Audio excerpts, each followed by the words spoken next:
Que ce soit en Ukraine, en Syrie, en République démocratique du Congo, au Soudan ou encore au Yémen, la guerre et la violence sont au cœur de nos actualités quotidiennes, de nos inquiétudes, de nos débats, de notre imaginaire et parfois même de nos divertissements.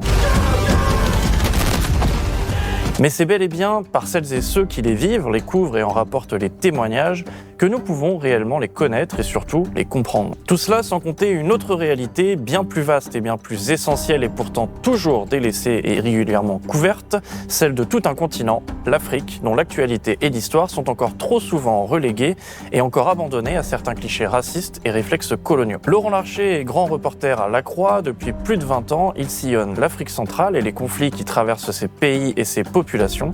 Dans son dernier ouvrage, La fureur et l'extase, il revient sur sa couverture de la guerre en Centrafrique en 2013, lors de laquelle il croisa le chemin de Camille Lepage, photojournaliste tué dans une embuscade le 12 mai 2014.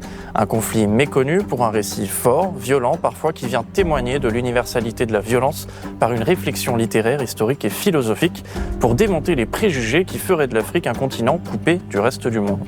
Alors comment couvrir et raconter la guerre ? Que dit-elle de notre rapport à la violence ? Quelle place prend-elle dans l'actualité et l'histoire des pays africains ? Ces questions, on y répond tout de suite sur Blast.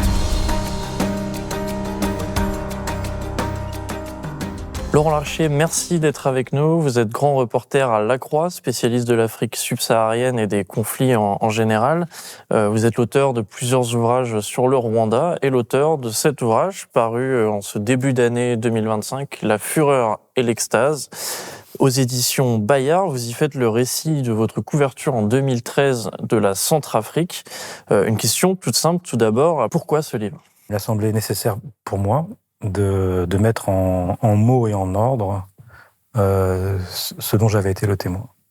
C'était aussi l'occasion de reparler de tous ceux que j'ai croisés. Vous me disiez tout à l'heure que vous faisiez aussi du reportage en zone de conflit. Et vous savez, on est lié à ceux qu'on croise, notamment à ceux qui ont été tués. Et j'avais aussi besoin qu'on n'oublie pas leur nom. Donc c'est un peu tout ça qui s'est mélangé avec une autre nécessité qui était d'en finir avec une idée reçue qui, moi, me transperce, qui est cette idée ou cette affirmation qu'on me lance quand je reviens de reportage en Afrique. Tu sais, ça, c'est l'Afrique. Et j'avoue que je l'ai tellement entendu et ça percute tellement. Enfin, je veux dire, j'ai tellement vu de choses brutales, violentes, effectivement sur le continent africain, mais pas que, qu'il m'a apparu indispensable, pour moi du moins, indispensable de répondre enfin à ceux qui pensent encore que c'est l'Afrique. Voilà, c'est un peu tout ça qui a motivé le livre maintenant. En fait, puis il se trouve que je me sentais prêt, c'est ça. On va pouvoir revenir sur ce continent africain. Peut-être tout d'abord revenir sur le contexte en 2013 des événements qui secouent la Centrafrique, qui déjà à l'époque était méconnue, avec cette opération Sangaris que vous avez donc suivie. Oui. En 2012, une coalition de groupes du Nord se constitue pour marcher sur la capitale Bangui. Ils se sentent, à raison, exclus du pouvoir. Ils vont accéder à ce pouvoir, mais par les armes et par la violence. Donc ils renversent le président élu, le président Bozizé, lui-même avait conquis le pouvoir par un coup d'État, 10 ans plus tôt. Mais bon, ils arrivent à Bangui en mars 2013, et le pays est à terre. Ils exercent, une partie d'entre eux du moins exercent beaucoup de violence, de pillage, de viol, d'assassinats ciblés. Contre eux se constituent des groupes d'autodéfense, qu'on appelle les anti-Balaka, les premiers s'appelant les Séléka. Les premiers avaient une caractéristique, étant du Nord, la plupart étaient des musulmans, et les anti-Balaka étant du Sud, la plupart étaient soit animistes ou surtout chrétiens. Donc se joue là aussi, à travers ce conflit entre les communautés, aussi une question identitaire et religieuse. Même si c'est pas une guerre de religion, mais quand même, ça a participé du conflit. Ça, c'est 2013. Les violences entre les deux groupes montent en puissance. La France décide d'intervenir en décembre 2013 pour stopper les tensions et surtout pour désarmer les groupes. Et voilà, et j'arrive à Bangui en décembre 2013, au moment où les forces françaises débarquent et essayent de stabiliser le pays. Alors avant d'aborder votre travail, déjà un nom prioritaire, essentiel, central dans votre ouvrage, celui d'une personne que vous rejoignez sur place à ce moment-là, Camille Lepage, jeune photojournaliste donc que vous rejoignez pour la couverture de ces événements. Oui, Camille était une jeune journaliste qui était venue me voir à la Croix quelques mois plus tôt, pour me dire d'abord qu'elle allait partir au Soudan, et puis elle est restée en contact avec moi, mais elle m'envoyait des messages assez régulièrement pour me dire voilà, je suis ici, je suis là, est-ce que tu comptes y aller, bon.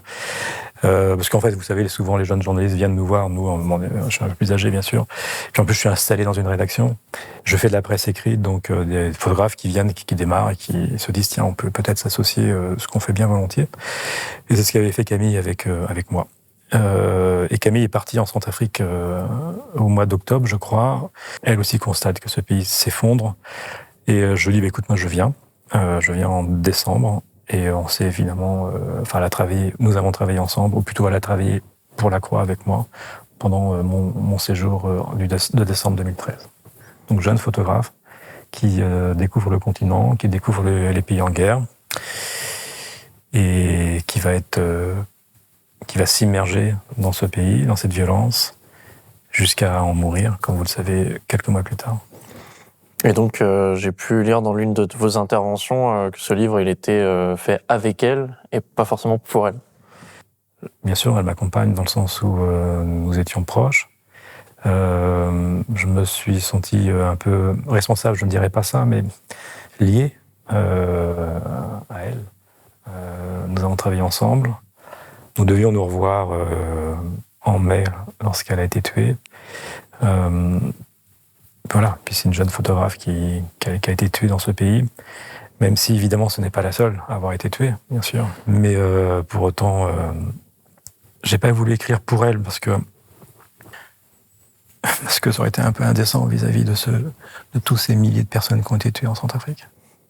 Non, j'ai pas écrit pour elle, mais j'ai voulu aussi lui rendre hommage, raconter notre travail, in vivo vraiment, comment on fait, comment on est plongé dans la guerre, comment on réagit ou comment on essaie de réagir, comment on la comprend, comment ça nous traverse et ça nous abîme, et comment ça l'a tué, bien sûr. Ouais. Pour revenir sur le titre de votre ouvrage, La fureur et l'extase, tout part dans votre ouvrage d'une scène de lynchage à laquelle vous assistez. Cette scène de lynchage, est-ce que vous pourriez la décrire dans le sens où cette scène, elle finalement concerne des personnes du quotidien qui pourraient être vous ou moi? Bangui, il n'y a plus d'ordre. C'est vraiment la loi du plus fort. Un homme armé, un adolescent armé, est en totale impunité, et grâce à son arme peut faire n'importe quoi. Nous sommes en décembre, donc depuis plusieurs mois, les relations entre les deux groupes sont extrêmement violentes. Les tensions sont très fortes. Personne n'est capable de mettre de l'ordre dans la capitale. Et donc il y a tous les jours des bouffées de haine, de violence, des tués, des assassinés, des massacrés. Et je raconte un de ces massacres, du moins sur une personne, sur un père et un fils, qui effectivement sont attrapés par un groupe. Là, c'était plutôt des anti-balaka, qui ont vu dans cet homme un colonel de la CDK, donc du camp d'en face. Ils l'ont attrapé de sa mobilette et ils l'ont, dans la rue, découpé en morceaux. Voilà, on a vu un homme se faire éviscérer comme ça, par une foule, du moins par des personnes qui étaient ordinaires, oui. Et c'est ça qui est terrible. Évidemment, le sort de cet homme était horrible et affreux. Et moi, ce qui m'a le plus choqué, je crois, c'est, je pèse mes mots en disant ça, bien sûr, c'est peut-être moins la violence reçue, même si elle était épouvantable, et elle était vraiment épouvantable,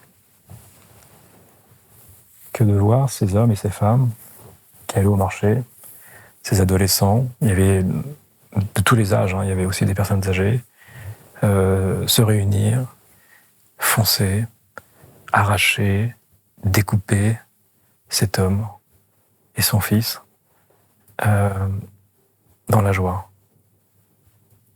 dans l'excitation, le plaisir. Alors ça a été un choc. Nous, les journalistes, enfin du moins, moi j'ai couvert plusieurs conflits, mais enfin, je ne sais même plus combien j'en ai couvert. Pour autant, je n'avais jamais assisté d'aussi près à la violence donnée. Vous savez, nous les journalistes, c'est ce que je voulais dire tout à l'heure, oui, on arrive souvent après le massacre.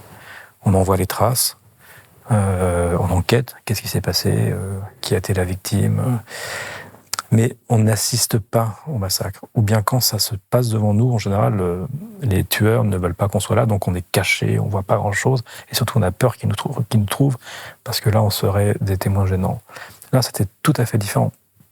Pour la première fois, pour moi en tout cas, pour la première fois, on m'a fait une place dans la tuerie. Dans cette scène, ce qui m'a aussi sidéré, du moins profondément marqué, c'est de prendre aussi conscience que nous, les journalistes, par notre seule présence, nous avons participé de l'excitation générale. Et ça, c'était aussi important de s'en rendre compte. Évidemment, Mandra était mort, mais les criminels étaient là. Et ils étaient capables de répondre aussi à nos questions, d'assumer leurs gestes. Ils étaient, ceux avec qui j'ai parlé, habitaient leurs paroles avec une puissance, encore une fois, ils étaient pleinement dans leurs paroles et dans leurs gestes et dans leurs actes, qui était un acte de tuerie. Et c'était, je crois, effectivement des hommes et des femmes ordinaires qui allaient au marché, de tout âge. Il y avait des mères avec des enfants dans leur dos, des vieillards, des adolescents. Et tous étaient heureux, du moins unis, et exprimaient une joie, et une excitation qui m'a fait penser à un orgasme collectif. Et le propos justement principal de votre ouvrage, c'est justement que cette scène, elle n'est pas liée uniquement à cette foule, à ce conflit, et surtout, elle n'est pas liée uniquement à l'Afrique. C'est surtout ça. C'est une scène qui a eu lieu à Bangui, qui a eu lieu en Afrique, c'est indéniable. Mais je crois que cette violence ne raconte pas l'Afrique. Pourquoi je dis ça ? Comme je vous l'ai dit, je crois tout à l'heure, quand je reviens ici en France, quand je raconte ce genre de scène, on me dit « mais Laurent ou Monsieur Larcher, selon l'interlocuteur, ça c'est l'Afrique ». Vous avez rappelé que j'ai travaillé beaucoup sur le Rwanda. Et en 2019, j'ai publié un livre dans lequel j'ai interrogé les principaux acteurs de la politique française au Rwanda entre 1990 et 1994. Et quelques-uns de ces acteurs, notamment des hauts gradés de l'armée française ou des hommes politiques, enfin des ministres de l'époque, quand je leur parle de l'histoire entre les Hutus et les Tutsis, de ces violences avant le génocide, dès 1963, que dis-je, dès 1959, il me disait « mais ça c'est l'Afrique, ces conflits ethniques, ces violences, si on devait en tenir compte, alors on ne ferait plus rien. Il ne faut jamais oublier, me disait-il, que c'est l'Afrique. » Et non, c'est pas l'Afrique. Ça se passe en Afrique, bien sûr. Mais ces hommes et ces femmes ne sont pas moins humains que vous et moi. Je vous dis, c'était des hommes et des femmes ordinaires. Non seulement ce ne sont pas des hommes et des femmes moins qu'humains, mais je peux vous dire aussi que quand j'ai assisté à cette scène, j'ai vu là un éclat de la Grèce antique. J'ai vu là une scène décrite dans une pièce, dans une grande tragédie grecque qui s'appelle les Bacchantes, dans laquelle on assiste au lynchage d'un prince, le prince Pantée, par des Bacchantes. Et l'auteur de cette pièce décrit, enfin, les lyncheurs font sur le corps de Pantée ce que les hommes et femmes de la nuit des martyrs ont fait sur cet homme, les mêmes choses. Ils ne sont pas africains. L'auteur qui raconte cette scène est un des plus grands écrivains de notre culture. c'est un des textes fondateurs de l'histoire de la littérature. Alors, voyez-vous, c'est pas l'Afrique. On a ça dans Homère. Enfin, je traverse comme ça à la fois les grands textes de la littérature, mais aussi les grands moments de l'histoire, les guerres de religion, la mise à mort des régicides tels que les décrivent les chroniqueurs, nous racontent des histoires de foules qui se jettent sur le corps du supplicié, exactement comme dans la Nuit des Martyrs. Évidemment, il y a aussi les lynchages en Amérique, aux États-Unis. Et là, ce sont des Blancs, pas des Africains, qui lynchent avec plaisir. Je parle d'une exposition, enfin des photos qu'on a retrouvées il y a quelques années, prises de ces lyncheurs. Parce que vous savez, quand on lynchait aux États-Unis, il y avait des photographes qui ensuite vendaient leurs photos à ceux qui avaient assisté ou participé au lynchage comme un souvenir. Et on voit sur ces images des regards concupiscents, de plaisir, comme je l'ai vu, Avenue des Martyrs. Donc, dire que c'est l'Afrique est une pensée pauvre. Bien sûr qu'elle puise dans une forme de... Pas une forme, dans un racisme terrible, et qui nous empêche de voir ce que l'on voit quand on voit ça. C'est-à-dire que les hommes et les femmes, tous, sont capables de faire cela à Bangui, comme dans la Grèce antique, aux États-Unis, comme en France. Les plus grands textes de la littérature racontent ces histoires. Toute la littérature ne parle pas de la violence extrême, mais c'est un thème qui court les grands textes. Vous ouvrez la Bible, si là vous n'avez pas des exemples et une mise en scène de la violence de masse, alors vous n'avez rien compris à la Bible, voyez-vous. C'est ce que j'essaye de dire, ou du moins de comprendre, d'interroger, de montrer, de manière à en finir avec cette idée,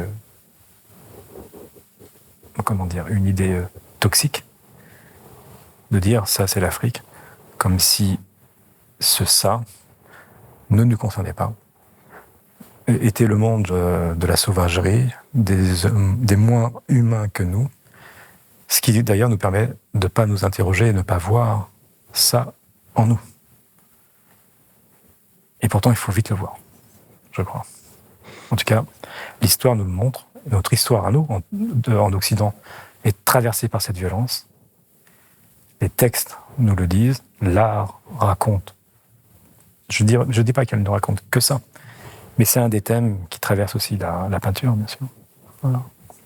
Alors une question aux journalistes que vous êtes justement, quel est votre regard sur le monde actuel avec cette omniprésence de la guerre, de Gaza, de l'Ukraine, de la RDC récemment, du Soudan, plus récemment encore la semaine dernière du Yémen, et surtout de son rapport à la violence?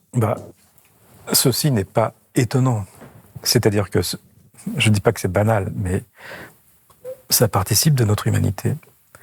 Le conflit, la guerre, la violence, n'est pas qu'un sujet de la littérature, ne se passe pas que en Centrafrique ou en Afrique. Elle se passe sur tous les continents, à tout moment, et à chaque fois d'une manière radicale, sidérante et puissante. Donc, je ne dirais pas qu'on a un retour des conflits, comme si l'histoire se répétait. Je dirais plutôt, ça continue, ça se poursuit. Et d'ailleurs, les conflits que vous évoquez ont des racines, ne surgissent pas pour rien, sont eux-mêmes des étapes de processus conflictuels souvent très longs, qui s'inscrivent dans la durée, dans la haute durée. Donc, voyez-vous, ça continue. Nos générations ont la chance de ne pas connaître la guerre, que ce soit chez nous ou ailleurs personnellement. On le voit aussi, parfois cette guerre elle est un peu taboue, quand on voit récemment dans l'actualité Jean-Michel Apathy sur RTL qui parle de la France qui a fait des centaines d'Radours sur le Glane en Algérie. Au final, est-ce qu'on n'a pas oublié la guerre au sein de nos sociétés? C'est pas qu'on l'a pas oublié, c'est qu'on a voulu l'ignorer. Quand vous dites vous n'avez pas connu la guerre, moi j'ai envie de vous dire vous avez été contemporain des plus grands conflits. Voyez-vous. Certes, vous ne les avez pas expérimentés dans votre chair, dans votre psychologie, mais vous en êtes les contemporains. Alors il faut s'interroger. Pourquoi on découvre que le monde est violent et brutal et tragique? Pourquoi, alors que ces conflits, je suis certain, ont bercé aussi votre enfance, votre éducation, pourquoi ça ne nous atteint pas? Qu'est-ce qui fait qu'on s'en protège?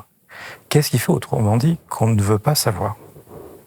En fait, il me semble que votre remarque est tout à fait une remarque juste, bien sûr, mais je pense qu'elle est le symptôme d'un désir, je ne sais pas s'il est conscient, mais en tout cas profond, de ne pas voir. Et peut-être de ne pas savoir. Et peut-être de ne rien savoir. Et justement, c'est pour ça qu'il est important pour nos journalistes de pouvoir couvrir ces zones de guerre. Justement, vous revenez d'Ukraine. Dans la lignée de ces réflexions, quelle est la guerre que vous avez pu y observer et qu'est-ce que vous en rapportez? Alors en Ukraine, j'ai pris la mesure. D'abord, c'est un conflit de haute intensité. Ça faisait très longtemps que nous n'avions pas, du moins moi que je n'avais pas vu et vécu ça.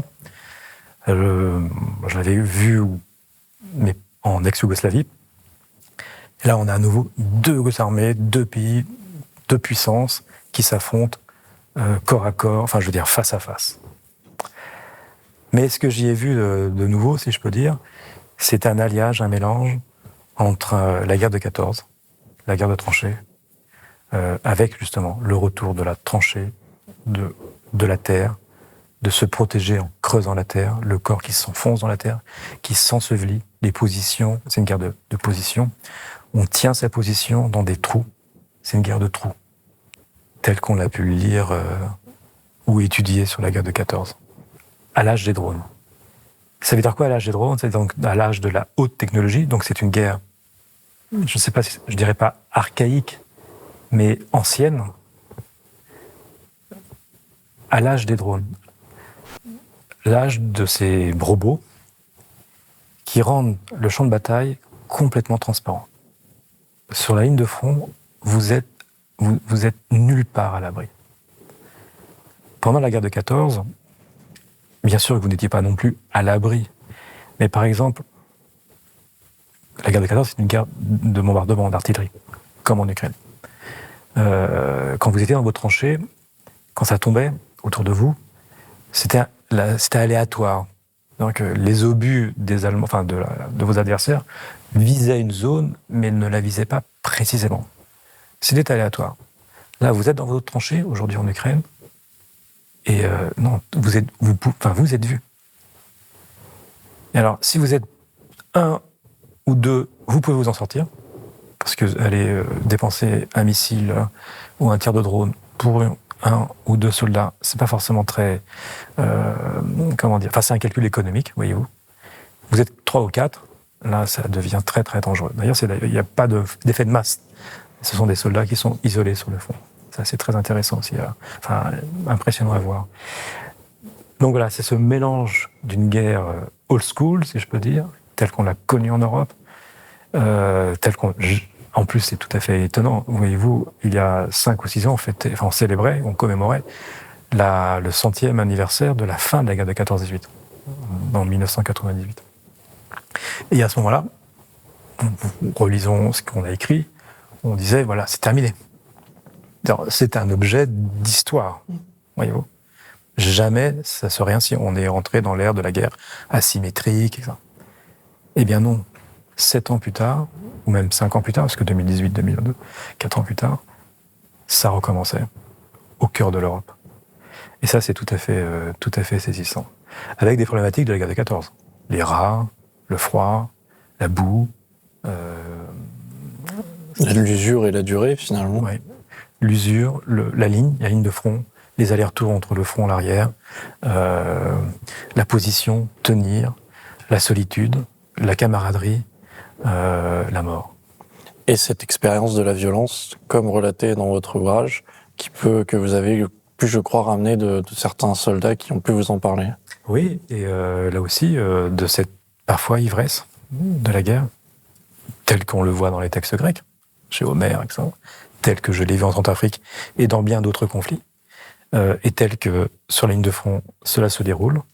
J'ai pu assister, effectivement, par exemple, j'étais dans une position ukrainienne, une batterie de canons César, qui, après plusieurs coups, réussit devant nous, devant les écrans, tout était filmé par les drones, à détruire une position russe, et la joie, et c'est pas du tout un reproche, hein, et la joie de ce commandant et de ce peloton qui commandait ces batteries, d'avoir touché au but, d'avoir éliminé la position russe. Et je me rappellerai toujours, à un moment donné, sur les écrans apparaît, parce qu'il y avait de la fumée, apparaît, enfin moi en tout cas je perçois un soldat russe étendu dans les herbes, mort. Et évidemment l'image était silencieuse. Là où nous étions, c'était la joie. Le commandant a même sorti une bouteille de whisky, servi. Et puis cette image de cet homme qui avait une vingtaine d'années, tout jeune, qui était mort de la frappe ou des frappes. Et je leur dis, ce contraste entre la joie et la mort. Et l'un de deux me dit avec son verre de whisky à la main, c'est la guerre. Qu'est-ce que tu veux, c'est la guerre. Voilà. C'est évidemment pas un reproche, hein, mais c'est comme ça que ça fonctionne.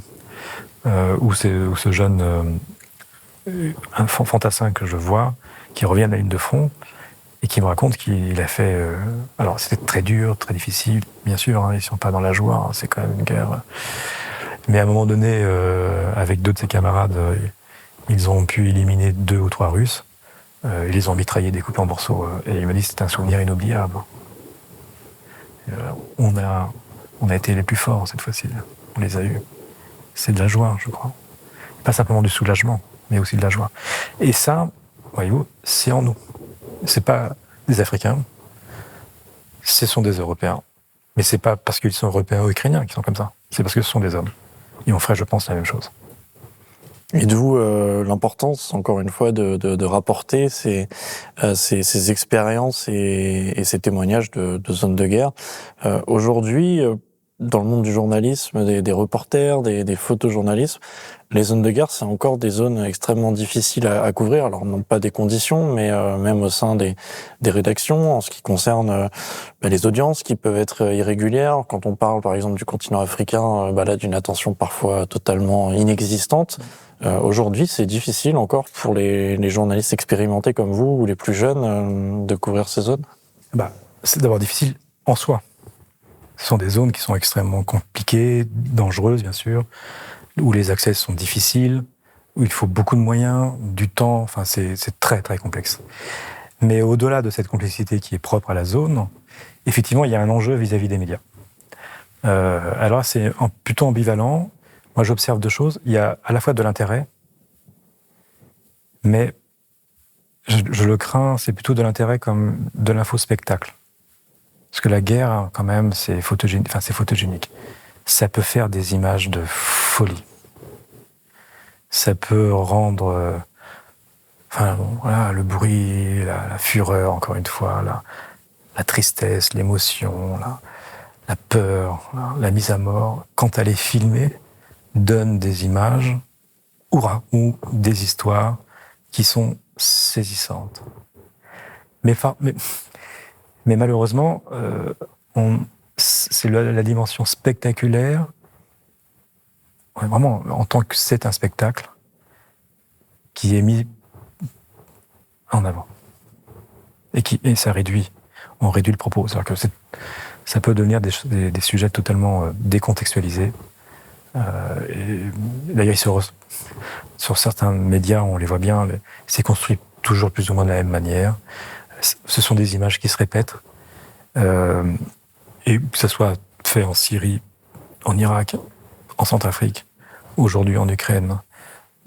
En fait, peu importe, parce que c'est la même histoire, c'est quasiment les mêmes images, et c'est la même émotion qui est rapportée.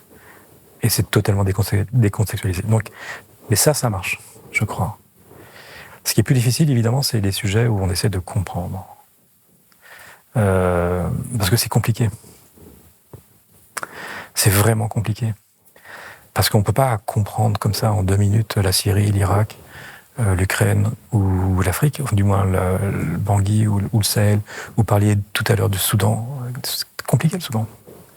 On parle peu, mais aussi de l'Éthiopie, la situation dans le Tigré aujourd'hui, qui est à nouveau très tendue.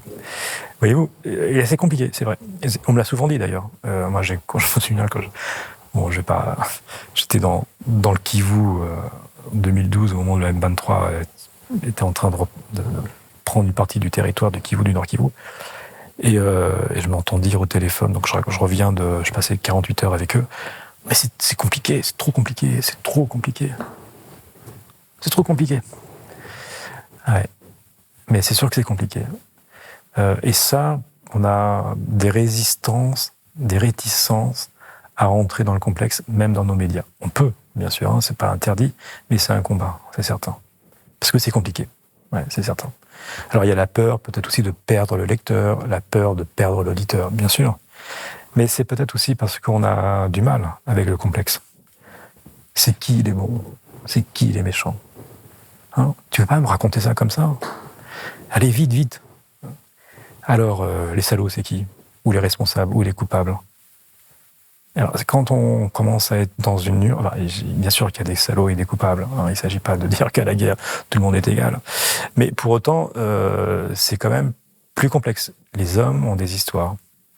Ils ont des raisons. Ça ne veut pas dire qu'ils ont raison de faire cela. Mais leur raison n'est pas simplement des raisons sorties de nulle part. Donc il faut essayer de les comprendre. Essayer de les entendre. Alors, quand vous commencez à entendre les uns et les autres, c'est vrai qu'à un moment donné, certains disent « mais comment penser? Je ne comprends plus rien. » Mais alors, ils sont où les méchants? Mais oui, mais on est souvent, c'est vrai, dans des zones grises. La guerre, ce sont souvent des zones grises. Même si, par exemple, en Ukraine, il y a très clairement un envahisseur et des gens qui défendent leur droit à être libres et à être souverains sur leur territoire. Donc là, il y a la ligne est très claire. Pour autant, la guerre, ça, c'est confus, c'est dans l'acte même du combat, les bons peuvent mal agir. C'est clair. Mais c'est pas parce qu'ils agissent mal que leur cause est mauvaise, bien entendu. Mais nous, on est obligé de le raconter aussi. Donc ça complexifie les choses, bien entendu. Et c'est vrai qu'on a peut-être plus en plus de difficultés, peut-être, à le dire, à trouver la place. Il faut aussi de la place. Voyez-vous, quand on écrit un article, si on a moins de pages, on a moins de mots. Donc ça réduit beaucoup les choses. C'est pareil pour les sujets télé. Vous voyez bien, ce sont des sujets en général très courts. À la radio, c'est la même chose. Heureusement qu'il y a les livres, où on peut revenir tranquillement et en profondeur sur les choses. Mais la manière dont on conçoit les médias, on est dans la rapidité, la spontanéité, l'urgence, qui participe aussi de l'excitation. Ça cogne, quoi, ça cogne. Donc je pense que c'est là des difficultés. Et puis enfin, on nous demande souvent aussi de rendre les choses aimables. Dans le sens où, pas trop quand même. Il y a les médias qui s'excitent de l'excitation et qui aiment le sang et les larmes. Et puis il y a ceux, je dirais, qui voient ça quand même en se bougeant un peu le nez. Donc quand même, pas trop. Ok, tu veux bien, on veut bien que tu parles de la guerre, mais il ne faut pas non plus que ça soit trop dérangeant. Or, s'il y a une chose qui est dérangeante, c'est bien la guerre. S'il y a une chose qui fait mal, c'est bien la guerre. S'il y a une chose qui est inconfortable, c'est bien la guerre. Et là, on se heurte à d'autres résistances qui ne sont pas des résistances secondaires. Hein. Et moi, j'avoue que j'ai du mal à les supporter. Et je trouve que c'est très violent, en fait, quand on entend ça, quand on nous renvoie ça. Mais il est certain que ça participe aussi parfois de résistance interne. Trop, c'est trop. Une autre difficulté quand on couvre ces terrains-là, c'est la part de l'émotion, c'est la part du choc, parfois du traumatisme. Comment est-ce qu'on couvre la violence et la guerre quand on est un humain, et comment est-ce qu'on rapporte ces événements, et surtout comment est-ce qu'ensuite on vit avec, et comment on développe son expérience, on grandit avec.